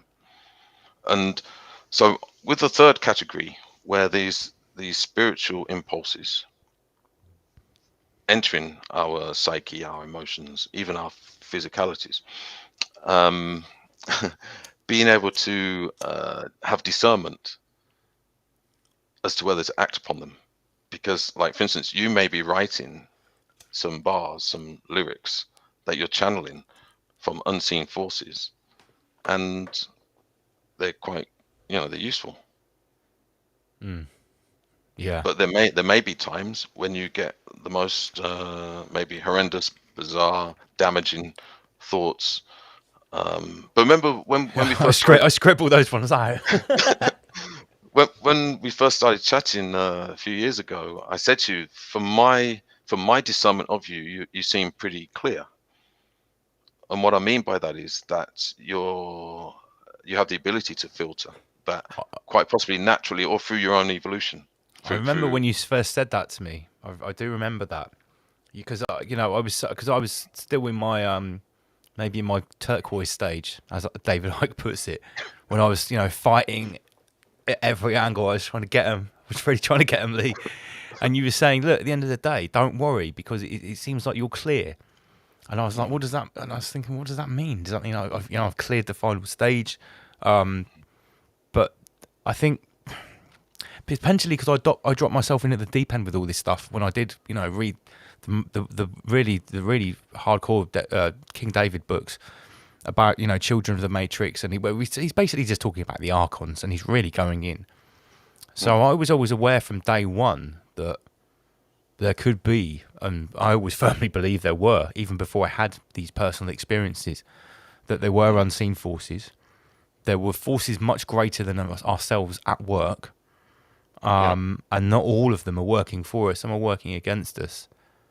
Yeah. I always had that understanding before I had any of this information. And then when I started to get the information, I was like, wow, okay. Yeah. Well, see, the thing is, the more clear you are, the more clear you are, and it kind of goes without saying. The problem is when we're not clear, we become more unclear. So there's a lot more work to do. And this is when we talk about doing the work or the inner work, that's basically what we're saying, the clearing out of what is not ours, what is not essentially, because we talk about the essence. What is essence? Well, essence is what is essentially yours or you. So when somebody needs to do a lot of work, it means that they've got a lot of stuff that isn't theirs. They've picked it up. Now, they may have picked it up through trauma. They may have picked it up from maybe too much alcohol, too many drugs, hanging around with too many people that have got negative entities and very dense and low frequency. There's many ways that we can pick up things, and then we have to go through this process of clearing it out. And that process of clearing it out, you could say, is like the clarity of our vision, our inner vision, to be able to observe ourselves. And quite typically, when people cannot look in the mirror, when they cannot meditate, when they cannot observe, when they cannot be in the peace and quiet of their own self, then that means that they're able to accumulate the wrong baggage. And you can kind of pick up on it. Now, normally when somebody has an excess of I guess you could say karmic sludge, they have to project it out all the time. And you know, it's very easy to see this sort of phenomena where people are always projecting out but never looking in. Yeah, it's like a one-way thing, one-way traffic for them. Sure. And we have to, you know, if you want any type of evolution, and maybe it's not suitable for everybody, or maybe not everybody's at that stage in their own incarnation, that we have to basically sit still, be quiet, and do this personal survey, and be able to differentiate between what is essentially ours and what is not. So somebody who's high essence would be described as someone who's clear. Somebody who's low essence would be somebody who's high in personality, and that personality would probably carry things that are not truly their own. My essence brings all the archons to the yard. But yeah, I mean, and you could so when people talk about enlightenment, people automatically assume that it's light, like solar or sunlight. When in actual fact, it could actually mean that we have less baggage. So I mean, we strip away what is not essentially ours. Some of my critics before all this happened, way before I was above, when I was being vocal about my work with the spirit molecule, but also posting about, you know, false flag attacks and stuff like that. They said, you're a walking contradiction. You think you're all, you know, spiritual and 4D and, you know, putting all these stupid labels on me. But then you're getting your hands dirty and you're wading in all the shit, in all this 3D stuff. And I was thinking, well, if you're going to use, like they're saying, oh, light worker, I didn't say any of these terms, and I certainly didn't describe them myself using these terms, right? I said, well, wait a minute, what's a light worker? Does a light worker just go around in bright light, basking in sort of love and light? No. A light worker works in the fucking shadows, in the darkness. You go down into the darkness and you shine a light. You don't walk around in heaven in the clouds with your candle going, oh, it's all love and light up here. Light work is done in darkness. So for me, it's always been, if this realm is what we think it is, and we're here as an experience, then I've always been about experiencing it to the fullest, and you have to embrace the light and the dark. There's no easy way to get through this and try and express one polarity. It has to be balanced. You have to reconcile the forces. When we've come together and you've basically put this idea on the table, and now I fully understand what the third force really is all about, and this is rise above at the absolute core. The absolute core is to be able to embody that reconciling force and to look at what is going on in the world. And I don't care what anyone says. Like Nate says in his shoes, that was what his lyric was. I realised this pandemic is a blessing in disguise. Yeah, we've talked about this. This is the greatest apocalypse ever. Yeah, I wouldn't change anything. I honestly wouldn't change anything now. It's that weaving of forces. Yeah, so we may actually feel that we're quite contradictory in what we do sometimes. So as an example, some people might accuse yourself and myself, because we go out on platforms, as being maybe egocentric. When in actual fact, for me personally, it would be egocentric for me to not do this. Exactly. It's actually quite a challenge for me, and because I'm taking a risk. I'm stepping out of my comfort zone. I'm stepping out of my comfort boundaries. And for a lot of platform hosts or people that put themselves out there, it's not necessarily comfortable. I mean, for some it may be more comfortable. I mean, yourself, I guess you're quite natural with presenting and stuff. But for a lot of especially in the last 2 years, there's a lot of people that never even spoke into a microphone that are now, excuse me, that are now pumping out 3 or 4 shows per week. And for them, it's a real personal challenge, and they're directly going against their ego or their inclination for the ego to sit down, be quiet, pretend that you're perfect, pretend that you never make mistakes, when all you're actually doing is never trying. You're never putting yourself out to fail. If I was working with my ego and putting myself first, I wouldn't have done any of this. I would have been constantly watching the markets and trading crypto and making loads of money over the last 2 years. That's what I would have been doing. I mean, people think this was, this is all service to self. No. This is rise above is service to others. If I wanted to do service to self in the last 2 years, I wouldn't have done any of this. I would have been. You wouldn't have seen me making videos or shouting my mouth off on the internet about any of these issues. I would have kept it all to myself, and I would have gone and studied the markets and made some really good decisions and probably made a shitload of money. Maybe this is a good opportunity to sort of go into the more satanic side of things briefly. Yeah.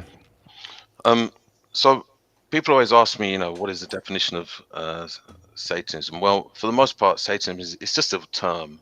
It's a generic term. And like with everything, there are complexities, and not all Satanists are the same. But generally speaking, and I am talking in generic terms, Satanism is service to self.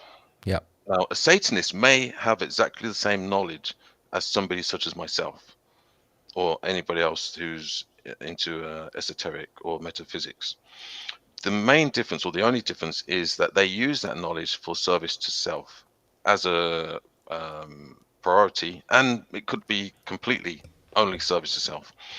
Whereas esoteric students or practitioners, the first kind of oath or initiation is that you will not use the knowledge to harm others or against others or to elevate the self. And this is quite possibly why esoteric people of that nature generally go unseen. So that's pretty much a kind of good definition. So service Isn't that to the self, same as like when you learn a martial art? Like when you learn a combat art, you know, you sort of to your master or your sensei, you know, I'm not going to use this karate or whatever, you know, to bully people or to push them around. I have a responsibility. Yeah, and this whole subject of duality, so you could describe self and other as a type of duality, and it's a natural law, it's an esoteric law, and it's a principle of this realm that we have to face it at some point. Living in living in isolation, feeling that you're perfect, well, that's generally because you haven't put yourself out there in front of others or interacted with others to prove otherwise.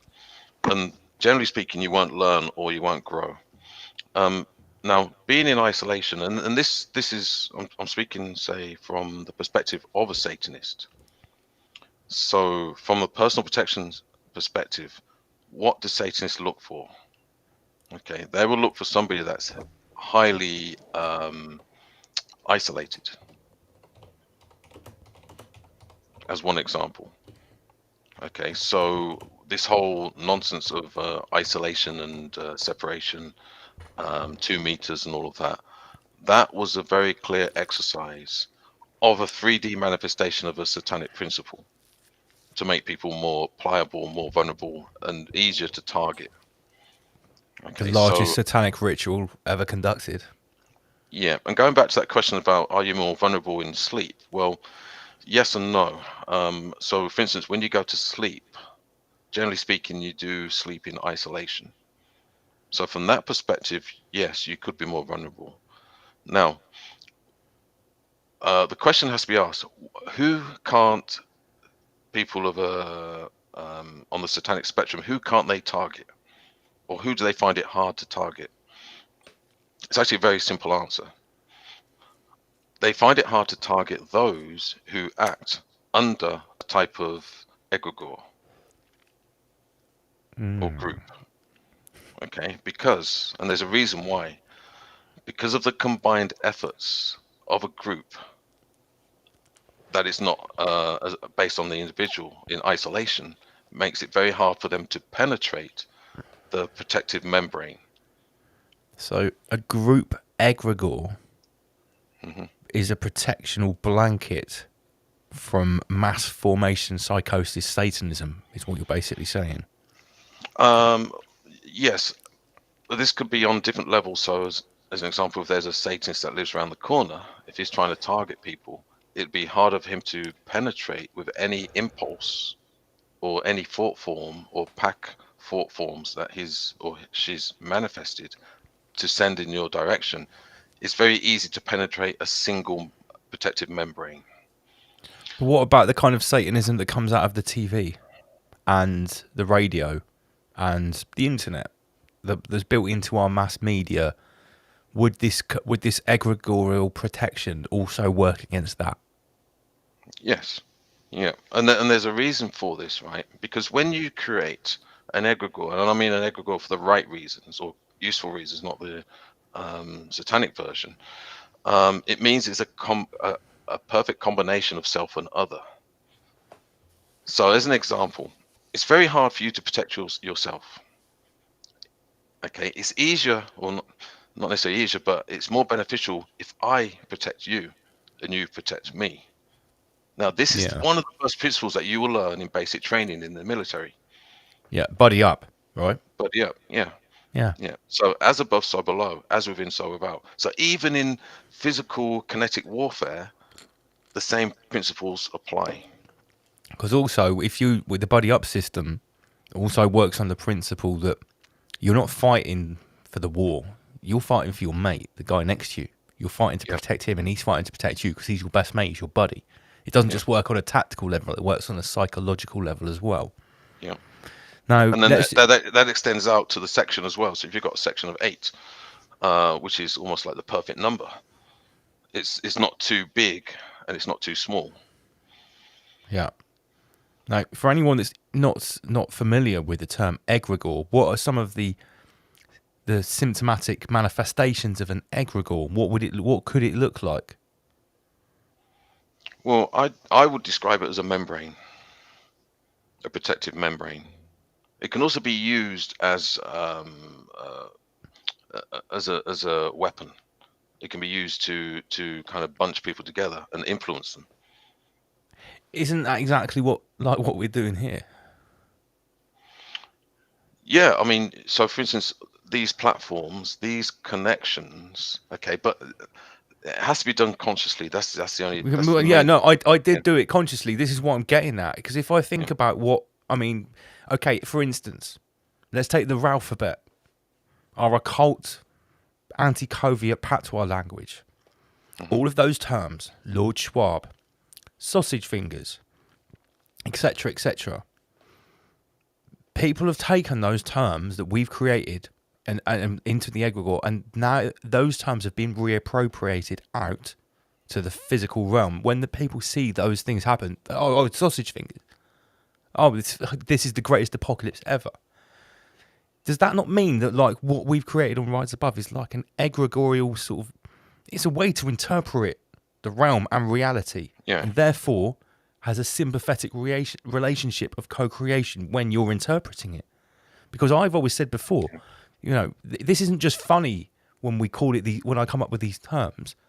It's actually these are actually weapons, because these terms use comedy to to de-weaponize what's being used against us. You know, and I've always consciously done that. Absolutely, 100%. Yeah. Yeah, and a Ragregor. Yes. Yeah, I got it. So for instance, an egregore could be described as some type of protective membrane. Now, the definition of a membrane is that it's a film, a subtle film or type of film that separates. Okay, but it's more than that, because it not only separates, it actually enables certain things to come through, but not everything to come through. A Now, if you selective look filter. at so if you look at the physical anatomy, we're basically made up of membranes that separates certain sections of our organs and muscular structure and stuff like that. But it doesn't completely block out everything. It's almost like that's the magic. So when we talk about magic, I mean, how can you have something that separates but actually allows things through?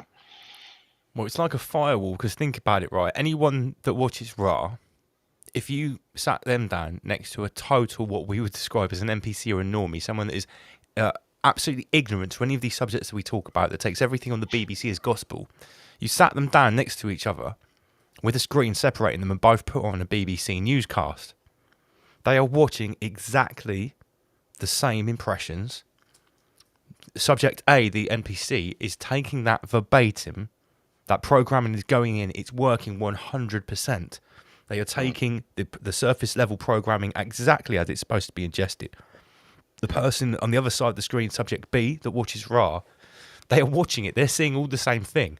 They're immediately filtering out all of the programming. They're probably picking out little astute, maybe, oh, look, shit, 33. Whoa, whoa, whoa. And wait a minute, is that what's this color program here? They're actually picking out. Not only have they filtered out all the programming, they're able to pick out some extra level of content that's put into that impression. Yeah. And that's the egregore that's doing that, right? Yeah. Yeah, or type of. I mean, obviously you've got membranes within membranes. Same with the body. If you look at the body, there's different membranes for different things. You've got some that are smaller and some that are larger. You've also got, you could class the skin, which is the largest organ in the body, as a type of membrane. It doesn't allow everything in. It allows you to breathe, but it doesn't. When it rains, it soaks up a certain amount of moisture, but it doesn't drown you. So it's a very, you could say it's an intelligence, a type of intelligence. An intelligent organo like membrane, yeah. Yeah. So when it comes to the protection, personal protection from satanic impulses or forces, and I'm talking either as an individual, so a targeted individual, from another individual. Okay, and you can just extend that out so it could be from an organization, or somebody could be targeted by a group of entities or a pack of thought forms that are manifested and sent and directed to an individual or to a group or to a population. So all we're talking about is scale. So maybe if we stick to the individual, because it's going to be quicker and simpler to articulate. All you need to do is just extend it out from the individual to a group. Could be a family, could be a group, could be a city, country, the whole realm. These satanic forces, impulses, thought forms, entities operate on all levels, all the time. And that's a deep realization. And if you're not protecting yourself from them, then you're just going to be very vulnerable. Yeah, this way. I always remember something you posted just after breakfast. If you ignore the devil, he will consume you. If you fight him, he'll kill you. Make sure you use his catalyst, because if you're ignorant to this, then that you're basically just lining up to yourself to be food for the moon.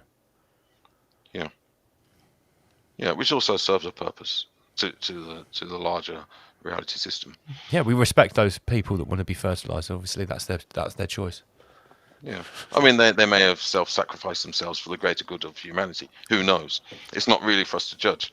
At the end of the day, we have a degree of freedom to make our own decisions as to what we want to do with that.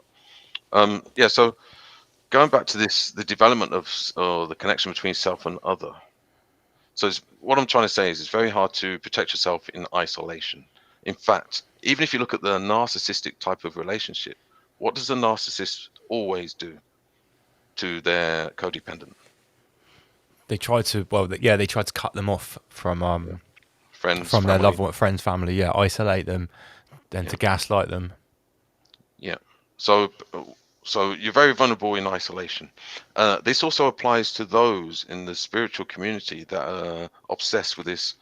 I'm a free spirit. I don't need others. It's just me in the universe, and they have no interest in community, in groups, in building relationships and stuff like that. They've probably gone past the threshold, and I mean, here's one for you. They've probably gone so past the threshold that when they utter this this stuff that they say about being independent from others, it's probably the entities that are speaking through them. Whoa. And they're trying to convince others to do the same, because why? The more people they can get in that position of isolation, spiritually, mentally, emotionally, then that's their job done. Well, if you think about the whole move towards the Great Reset and the Fourth Industrial Revolution, it is all about basically getting people to stay at home, work online. So what happens when you put that headset on, physically and spiritually, you're actually alone. Mm-hmm. Yeah, and I mean, I meant to bring this up earlier because when you were talking about the material world, because it would have been good then, it's still good now. But I came across this meme, which is obviously, this drawing style goes along with Gnostic memes, where they talk about archons and the demiurge. Mm-hmm. We've obviously got Lord Schwab here, the World Archonic Forum. You will be trapped in the material world and you will be happy. So it's a play on, you'll own nothing, you'll be happy. Yeah. And I thought this was really, really interesting because we talked before about metaverses, and old Elon Musk's quote when he got asked about what do you think about the metaverse. Oh, we're already in the metaverse. It's metaverses all the way down. Yeah. Lord Schwab as the demiurge. Yeah, it could be. Yeah, it could be some incarnation of I don't know, a particle of the demiurge, maybe. A demi particle. Oh, just as we said percentage. We've got sex bots are back now. I need to get rid of them. But I thought it was interesting because you were saying earlier on that potentially there were times in the past where our consciousness was interacting differently with the realm. Yeah. Maybe the realm was different. Maybe our consciousness was different. Maybe at some point we were teased into this material realm. Well, I think there was a type of almost evolution, because we're very clear about the type of terraforming that's taking place here. So let's work on the idea that this realm was less physical, because we make a massive assumption that it's always been as physical as it is now. Now, I've always thought that quite possibly even 100, 200 years ago, 300 years ago, thousands of years ago, that it was less physical. It was more etherical. So maybe if there was a wall, you might be able to walk through it. And over time, through the observation with a particular type of energy, of like material energy, that's been that we're channeling as a collective, and the more observations that are made through, especially through mind control, for those that want to create and terraform a particular physical reality, it's become more and more physical over time. Yeah, like it's crystallized. Like It's crystallized, yeah. Because I mean, this is one thing that's always I found very interesting, and the more I've looked into it, it seems to be true that there was a period in time, not too long ago, like you say, maybe a couple of 100 years ago, where this idea of otherkin and the fae people and fairies and stuff like that wasn't actually a mythology. It was just a thing. You know, it's before photography's allegedly come around in the late 1800s or whatever. But the idea that, you know, leprechauns, fairies, and the small people of the woods and all of these things, I mean, there's obviously the cryptozoological and anthropological side to that, of wiping out people that might have been 3 or 4 foot tall, real physical people, and primates and stuff. But there is also the old side that maybe, like you say, 200 or 300 years ago, when things weren't quite as crystalline in the physical form as they are now, that we were actually able to interact with sub-realms, which are existing here alongside us, where these entities could be living. Clockwork elves that I've experienced myself, you know, elves, gnomes, you know. So for instance, you could describe it as a bleeding through of different realms, as an example. So it might have been quite normal hundreds of years ago to see a type of etherical body just walking through your reality by accident, maybe. So it wasn't so crystallized, it wasn't so fixed. Also, humans may have had a more of a kind of almost like a DMT type of consciousness. So things were more pliable. It was more fluid. That's a very good point, because if you look at, I mean, just take diet, for instance.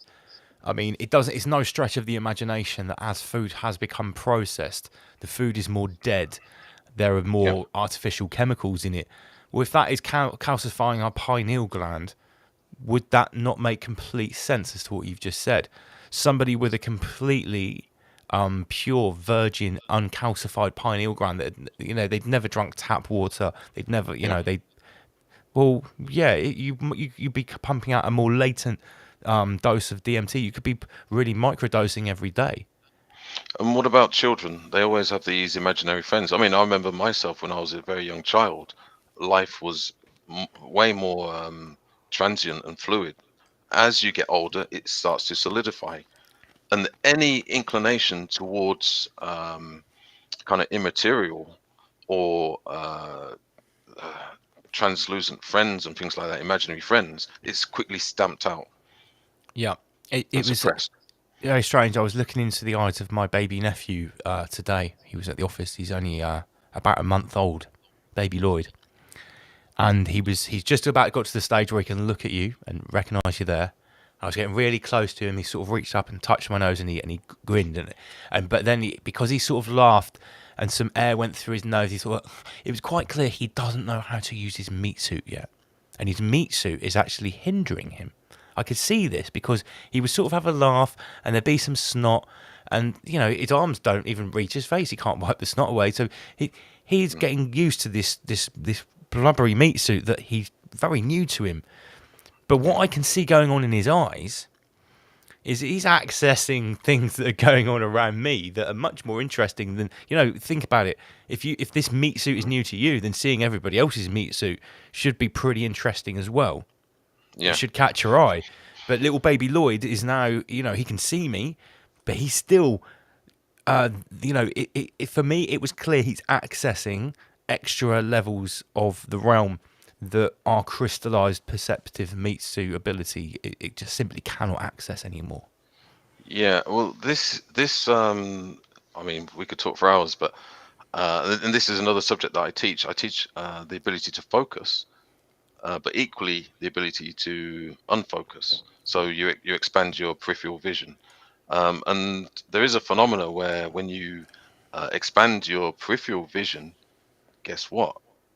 You sometimes catch or see things that maybe shouldn't be there. Don't use just. Yeah, I've had some experiences not too many years ago where I was a little bit sleep deprived in Asia, and I have an entity that would regularly appear, always in the corner of your eye. Yeah. And it's not a trick of the mind. The sleep deprivation. Speak to anyone in the military, they can tell you that you start to see things. Yeah. And I must just add, I mean, it's very important that we have balance in that as well. So people that do practices with regards to being ultra focused, like on red alert all of the time, is actually very unhealthy. Equally, being tranced out all of the time is unhealthy. What is healthy is the ability to choose to make, and this is free will, once again, this is freedom, to choose when you need, or when it's useful to have pinpointed focus, and then when it's useful to have good peripheral vision. And there are things that will stimulate tunnel vision, like the sympathetic nervous system, fight, flight, and fear. And these can be induced by your Satanist around the corner who has taken a dislike to you. Sure. Sometimes the Satanist around the corner can provide very needed catalyst. Yeah. Well, look at the catalyst the greatest Satanists in the realm have provided for us in the last 2 years. The greatest catalyst ever. Catalyst bonfire. So 1 minute left. Yeah, we are going to wrap it up there because I did say it's 9/11 on Midweek Deep. We only do 2 hours. 9/11. Always 9/11 on Midweek Deep. Master Lee, it's been an absolute pleasure once again. Will you be joining us on November 4th for the Power Hour after our guest, Olawoni? Sure, yeah. I'll try my best. Yeah, I think it'll be something good to digest. She's going deep with the nature of the realm, occult numerology, moon matrix. So it sounds very interesting. So Master Lee, thank you very much. Guys, don't forget to support us. The new merch is dropping this Friday. You can also get Master Lee's merch at www.innerguardians.com, www.riseabove.tv. The As Above, So Below design drops and the new hoodie dresses. Until then, we will see you on November the 4th. Rise above, Inner Guardians. Rise above. Right, see you guys later.